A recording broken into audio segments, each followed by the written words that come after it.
Le Togo va évoluer dans ce nouveau statut. De nouvelles réformes sont introduites en vue d'améliorer la gestion des revenus du secteur extractif au Togo. Au-delà des résultats qui ont été acquis, d'autres innovations sont intégrées dans la norme ITIE. Et il faut tenir compte de ces innovations dans le plan d'action ou bien dans la mise en œuvre future. Et le plan d'action que nous venons de présenter aux partenaires techniques et financiers intègre ces innovations et aussi les recommandations formulées par les rapports ITE et le rapport de validation. Les nouveaux défis appellent à un redoublement d'efforts et à un renforcement des capacités techniques et financières des organes de mise en œuvre du processus ITE. C'est pourquoi le gouvernement sollicite le soutien de la Banque africaine de développement et la Banque mondiale. Celles-ci ont réaffirmé leur engagement à accompagner le gouvernement togolais dans la gestion transparente et de redevabilité des revenus de l'État. Dans une logique de soutenir une approche globale, donnera son appui au renforcement des capacités du secrétariat technique, des groupes multipartites, y compris les organisations de la société civile, où les actions seront menées dans le sens du renforcement de leur appropriation du processus. En outre, la BAD soutiendra toute action dans le domaine du renforcement de la communication à l'endroit des populations, de manière à accentuer la demande en gouvernance dans les revenus tirés des industries extractives. Il s'agit à présent, pour nous tous, de soutenir le Togo dans la mobilisation des ressources financières et techniques dont il a besoin pour la mise en œuvre de ce plan d'action triennal, qui cadre avec la nécessité pour tous les pays membres d'appliquer les nouvelles dispositions de l'ITIE.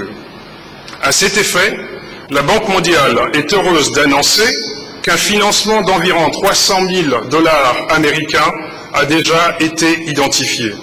Une fois que le gouvernement en aura effectué la demande, la procédure interne et statutaire d'approbation du don sera déclenchée et devrait aboutir sans trop de difficultés à une libération rapide de ces fonds. Le Premier ministre Sisi Lagodi Aoumezoulou a salué la détermination du gouvernement à poursuivre les réformes engagées. L'appui recherché des partenaires permet de mobiliser les ressources complémentaires devant servir à couvrir toutes les rubriques du plan d'action de l'ITIE. Nous ne voulons pas et nous ne pouvons pas décevoir l'opinion internationale. Le président de la République l'a confirmé dans sa réponse au membre du corps diplomatique lors de la présentation des vœux de Nouvel An le 18 décembre 2013, en déclarant, je cite, « Au plan de l'amélioration de la gouvernance économique, la conformité à l'initiative pour la transparence dans les industries extractives à laquelle nous sommes parvenus depuis le mois de mai est tout à la fois un signal encourageant et une incitation à maintenir le cap de l'effort. » Fin de citation. Fort de cet engagement du président de la République, le groupe multipartite de l'ITIE Togo a élaboré un plan d'action qui prend en compte toutes les considérations de la norme ITIE et qui intègre les dispositions nécessaires pour l'amélioration et la pérennisation des principes de la transparence et de la responsabilité dans la gouvernance des flux de revenus de l'État. Puisque nous sommes en début d'année, je voudrais à tous et à chacun souhaiter une bonne année 2014, beaucoup de santé, beaucoup de bonheur. Vive l'amitié entre les partenaires techniques et financiers de Togo, pour que vive l'ITIE Togo. L'implication de la communauté internationale dans la mise en œuvre du processus ITIE favorise l'adoption de meilleures pratiques de gouvernance pour accroître les chances du Togo identifié comme pays de référence à maintenir la qualité élevée de l'ITIE. Le président de l'Assemblée nationale, Dama Dramani, a de son côté reçu ce matin en audience l'ambassadeur directeur général du département Afrique au ministère iranien des Affaires étrangères. Monsieur Valiola Mohammadi Nasrabadi est porteur d'une invitation de l'État iranien au président du Parlement togolais pour la conférence qui se tiendra en février prochain à Téhéran. Écoutons l'émissaire iranien au micro de Edem Sousouko. Nous avons discuté de beaucoup de points au profit des peuples togolais et des peuples iraniens. Nous avons parlé, nous sommes venus en tant qu'ambassadeur de l'Iran, je suis venu apporter une invitation au président de l'Assemblée nationale à une conférence qui se tiendra à Téhéran. Et cette conférence sera une bonne opportunité pour le Togo et d'échanger sur beaucoup de points avec l'Assemblée iranienne. Vous savez, l'Assemblée iranienne a une expérience vieille de plus d'un siècle et ce sera une bonne opportunité pour le Togo. Et nous voyons que si les parlements des deux pays entretiennent de bonnes relations, c'est en même temps les peuples des deux pays qui entretiennent de très bonnes relations. Et nous espérons que le président de l'Assemblée nationale togolaise prendra part à cette conférence qu'on appelle OACI. Et OACI, c'est une organisation internationale des pays pratiquant l'islam. Elle aura lieu en Téhéran en février. La tournée pédagogique entreprise par le ministre des Enseignements primaires et secondaires a pris fin ce matin avec le secteur Golfe Lomé. Conseillers pédagogiques, directeurs centraux, inspecteurs, bref, les premiers acteurs clés de l'éducation ont répondu à cette invitation. Tout comme dans les autres localités, cette rencontre se veut un cas d'échange avec le personnel éducatif pour faire l'état des lieux de la situation actuelle et aussi déterminer les domaines d'intervention prioritaires. Le compte rendu avec Sophie Nianou et Charlotte Moussime. C'est au tour du secteur Lomé-Golfe d'accueillir le ministre des Enseignements primaires et secondaires et sa délégation dans le cadre de leur tournée pédagogique.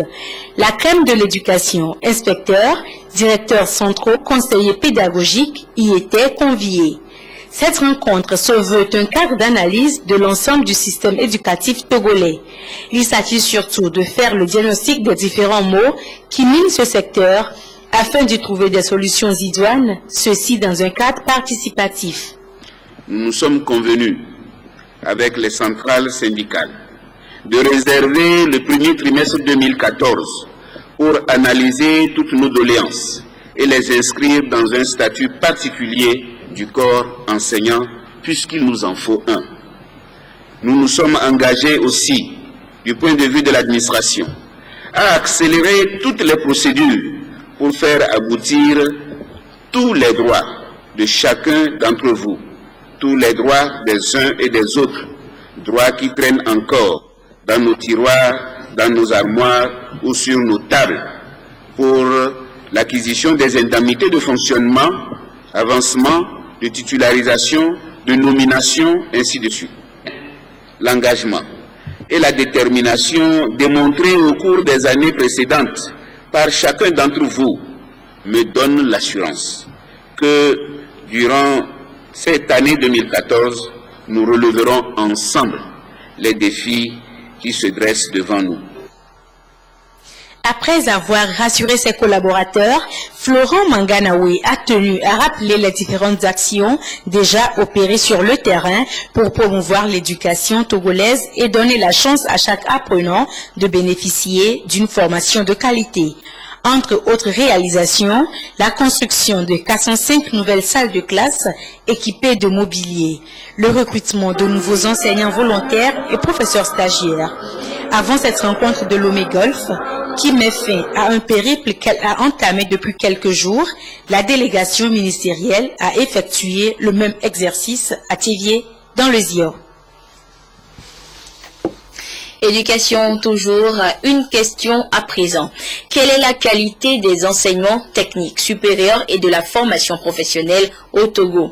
Une étude répond à cette interrogation. Il s'agit de l'enquête de suivi professionnel auprès des diplômés de ces enseignements. Les résultats de cette démarche ont mis en lumière plusieurs déficits, entre autres le manque de pratique de la part des élèves issus des écoles professionnelles. Des précisions avec le duo Sophie Nianou et Charlotte Moussime. L'enseignement technique et professionnel au Togo connaît aujourd'hui beaucoup de difficultés. Elles sont relatives au choix des filières par les élèves, à la qualité de la formation et au manque de structures adéquates pour la pratique. On a évalué la transition entre le baccalauréat technique et l'enseignement supérieur, et on s'est rendu compte que 86% des jeunes titulaires du baccalauréat technique vont à l'enseignement supérieur. Et ça pose le problème de l'identité même de l'enseignement technique.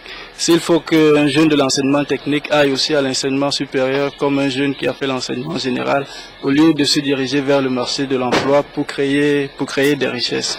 Ça, c'est le principal constat au niveau de l'enseignement technique. Au niveau de l'enseignement supérieur, on a essayé d'identifier ce qui peut apparaître comme filière porteuse, et on s'est rendu compte que les diplômes d'ingénieurs sont relativement porteurs, notamment dans le domaine du génie civil.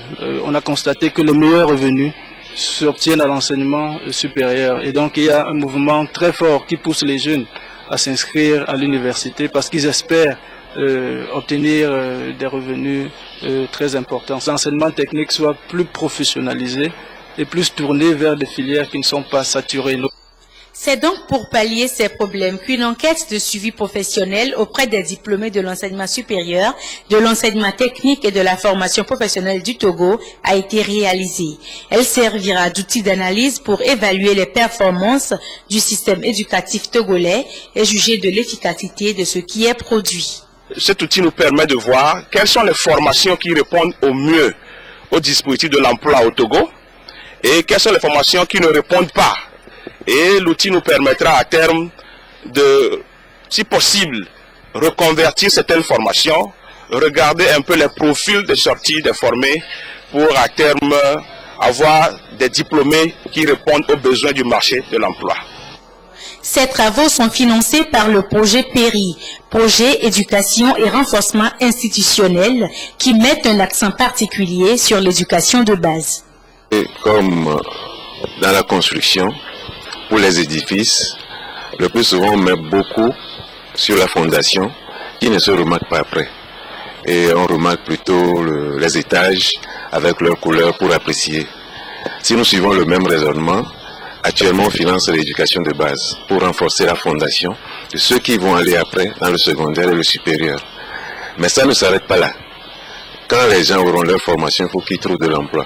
L'étude ouvre porte à une orientation de la formation pour pouvoir intégrer le marché du travail. Les résultats de l'enquête, une fois validés, serviront de document de référence aux décideurs. La suite de cette édition, suite à un communiqué conjoint des ministres du Commerce et de la promotion du secteur privé, de l'économie et des finances et des mines et de l'énergie, hier, les prix des produits pétroliers ont subi une légère augmentation. Un communiqué qui a suscité plusieurs interrogations de la part des Togolais ce vendredi. Et nous sommes sur ce plateau justement avec le ministre Simondi Maussi Djossou de la planification, du développement et de l'aménagement du territoire qui va tenter de nous apporter quelques réponses à ces interrogations. Monsieur le ministre, bonsoir. Bonsoir. Tout d'abord, pourquoi une augmentation des prix pétroliers au Togo? Merci beaucoup. En réalité, le gouvernement a un mécanisme d'ajustement automatique des prix qui est adossé aux cours mondiaux des prix. Et donc, normalement, avec l'augmentation des prix sur le marché mondial, nous devons faire des augmentations régulières à la pompe.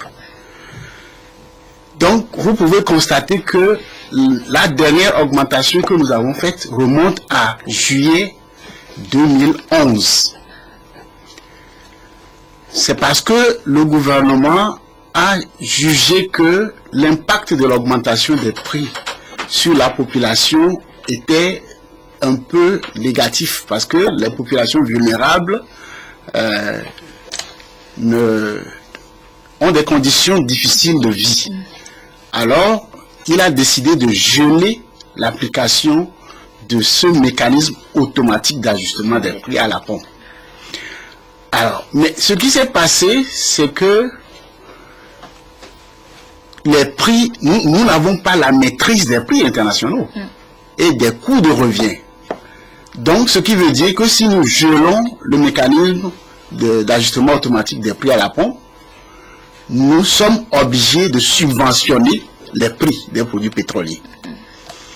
Donc, depuis plusieurs années, au moins depuis le gel de la mise en œuvre de ce mécanisme, nous avons subventionné, c'est-à-dire nous avons renoncé aux recettes qu'on devait utiliser pour financer les dépenses. Donc, subventionner ces produits, les prix de ces produits à la pompe. Aujourd'hui, on se rend compte que ces subventions vont en croissant. Pour la seule année 2013, nous avons mis plus de 40 milliards de francs CFA. De plus, nous avons constaté que cette subvention, en réalité, ne bénéficie pas aux populations les plus vulnérables. Vous pouvez le voir vous-même. Tout Togolais, le Togolais lambda, comme on a l'habitude de dire, peut constater que la majorité des populations n'utilisent peut-être, en gros, que le pétrole lampant, si nous allons dans les milieux ruraux. Et c'est d'ailleurs la raison pour laquelle, si vous remarquez sur la nouvelle structure des prix, le pétrole lampant n'a pas augmenté. Il est Donc, resté 490. Voilà. On a constaté que les subventions ne vont pas vers les populations vulnérables. Donc, le gouvernement a décidé, a opté maintenant de faire en sorte de réduire la subvention pour que on puisse faire face. On ait une certaine marge pour faire davantage face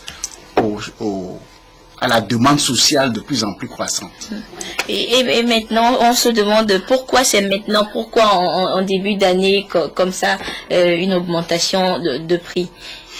Bon, la première raison, c'est que nous venons d'adopter le budget de l'État qui implique déjà une réduction des prix. Parce que, une réduction des subventions, je voulais dire. Donc, dans le budget, le montant réservé pour subventionner les produits pétroliers a été réduit par rapport aux années précédentes. Donc, ce qui veut dire qu'il faut trouver un palliatif pour combler ce vide. Donc, c'était nécessaire qu'on augmente maintenant les prix. Mais la deuxième raison découle de ce que je viens d'expliquer, c'est que on ne peut pas continuer à attendre et continuer à gréver les finances publiques alors que nous avons de plus en plus de demandes croissantes de la part des secteurs sociaux prioritaires. D'accord, ok. Merci beaucoup, monsieur le ministre. Je rappelle que vous êtes ministre de la planification, du développement et de l'aménagement du territoire. La suite de cette édition, la Chambre nationale des notaires du Togo a initié depuis hier une session de formation de 3 jours à l'intention des notaires togolais. Une formation qui va leur permettre de renforcer leurs capacités en matière notariale. Le reportage est signé Élisée Kodo. Le rayonnement de l'exercice notarial passe nécessairement par la recherche de l'excellence et la rigueur dans la discipline de cette profession. Organisée annuellement par la Chambre nationale des notaires du Togo, en collaboration avec celle des notaires de la Basse-Normandie, cette 6e université notariale de 3 jours se veut un cadre d'échange et d'expérience sur un certain nombre de thématiques relatives à la déontologie et à l'éthique de la profession. La contribution de l'acte authentique à la sécurité des transactions et contrats d'affaires, le manquement du notaire au devoir de conseil, la contravention notariale et les grandes orientations du nouvel acte uniforme portant sur la sécurité sont autant de sujets qui meublent les débats. Les universités, c'est des périodes que nous retenons sur une période plus ou moins longue sur lesquelles nous nous retirons de nos offices pour étudier des thématiques qui intéressent la profession. Et c'est des occasions d'échange participatifs qui permettent aux notaires de partager des expériences dans les études et puis nous permet en même temps de nous conformer aux bonnes pratiques et de revoir le méthode de travail. Tous les ans, puisque tantôt nous on vient ici, tantôt ce sont nos confrères qui viennent chez nous, donc pour échanger, pour voir et améliorer en permanence le service que l'on peut rendre aux clients et en même temps, au fur et à mesure qu'il y a des évolutions technologiques, essayer de s'adapter de manière toujours à assurer la sécurité des transactions des clients.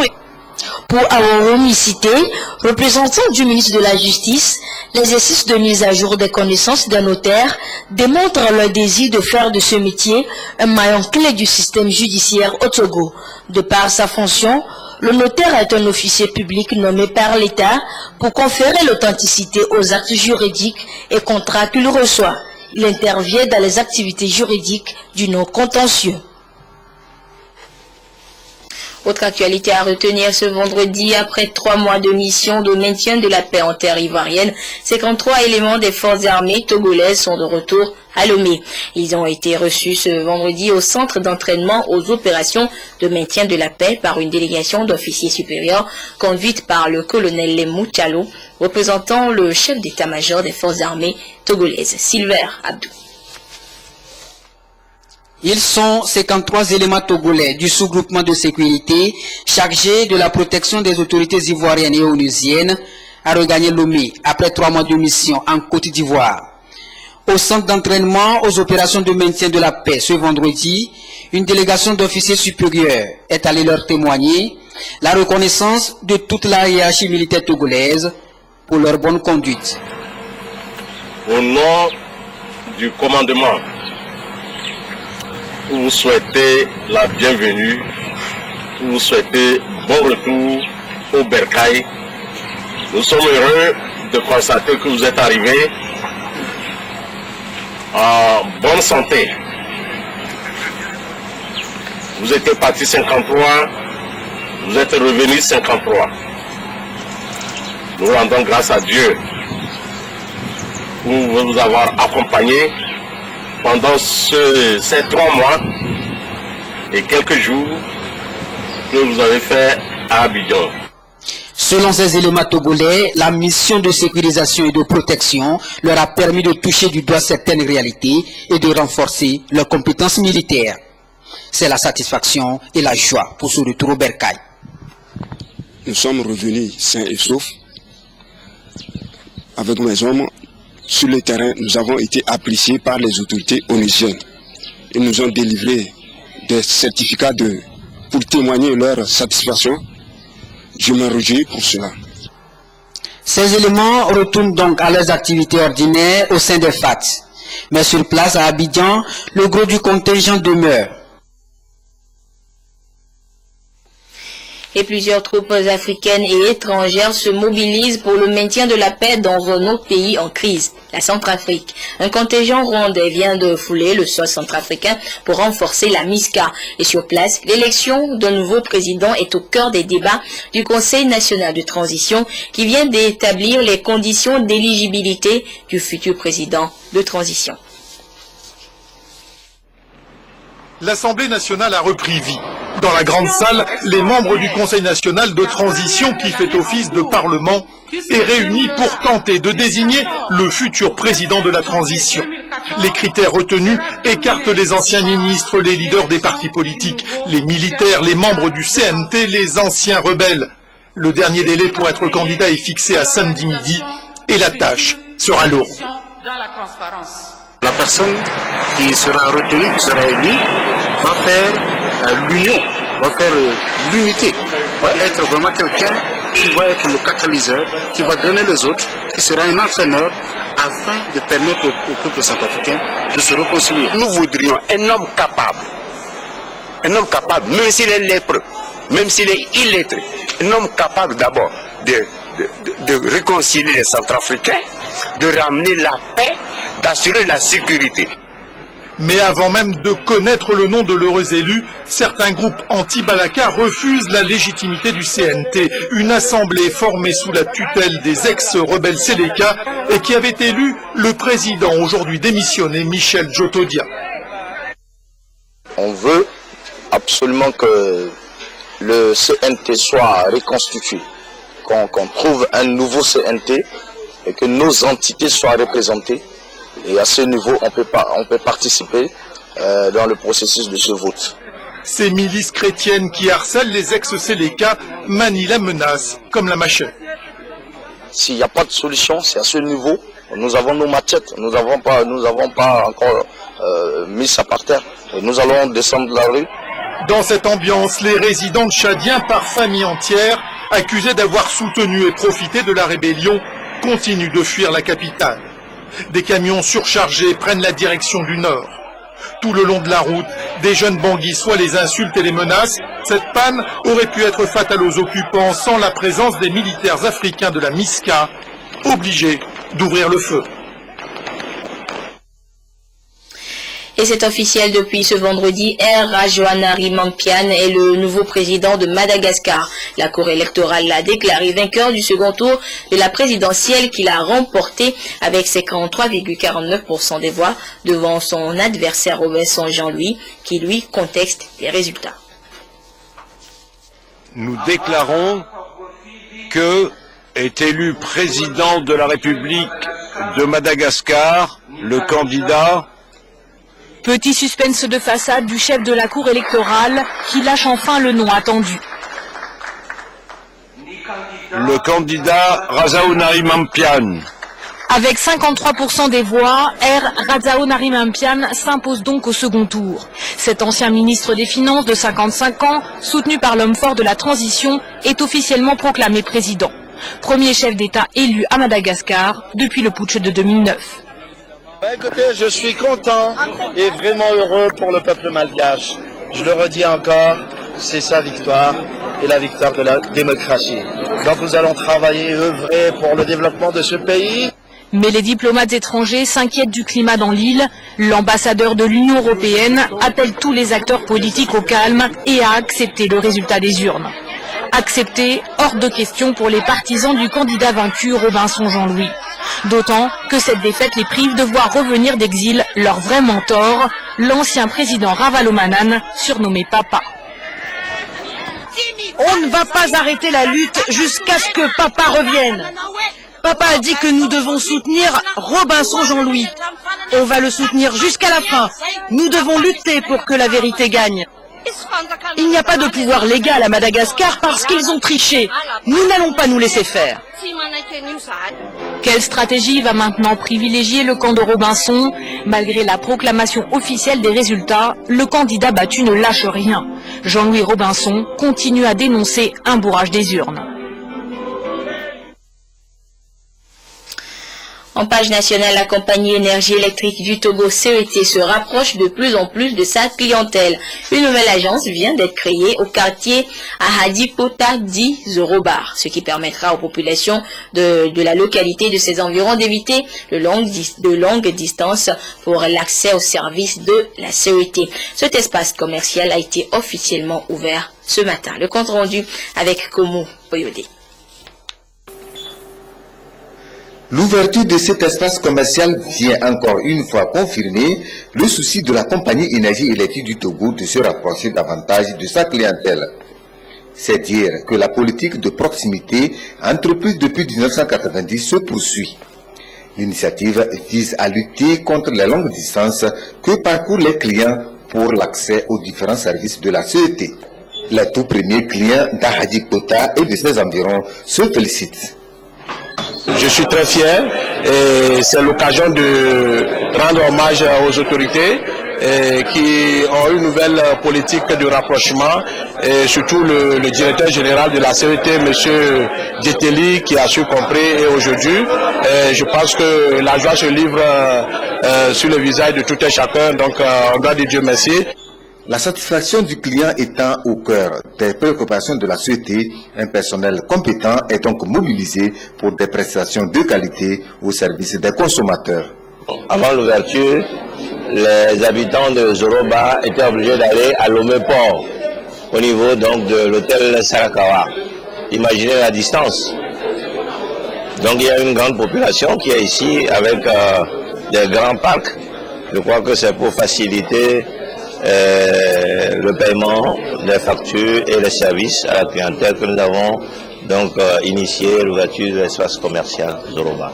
Il y a les services de recouvrement, donc paiement de factures et les petites interventions et éventuellement les fiches de renseignement, d'abonnement et consorts.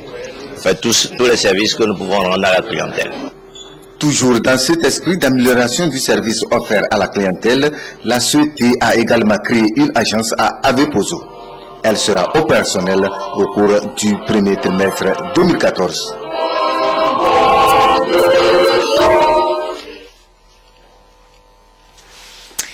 Fin de cette édition. Merci à vous qui l'avez suivi. Excellent début de week-end en compagnie de la mère des télévisions. Au revoir.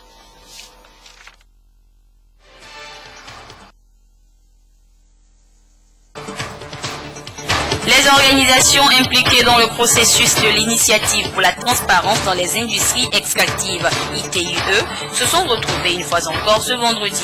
Réunis autour du Premier ministre Cécile Agogia Omezunu, président du Conseil national de supervision de l'ITIE Togo, il était question de trouver de nouveaux moyens surtout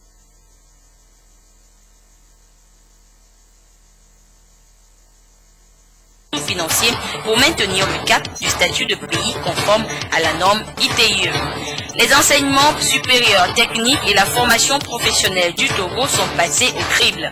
Une enquête menée par les acteurs du secteur ont permis de déceler les manquements de ces enseignements et les stratégies pour leur amélioration. Et puis les Nations Unies tirent la sonnette d'alarme pour la Centrafrique. Selon elles, l'absence de président, de premier ministre et les conflits interreligieux, le décor est planté pour un génocide dans le pays en crise depuis 10 mois.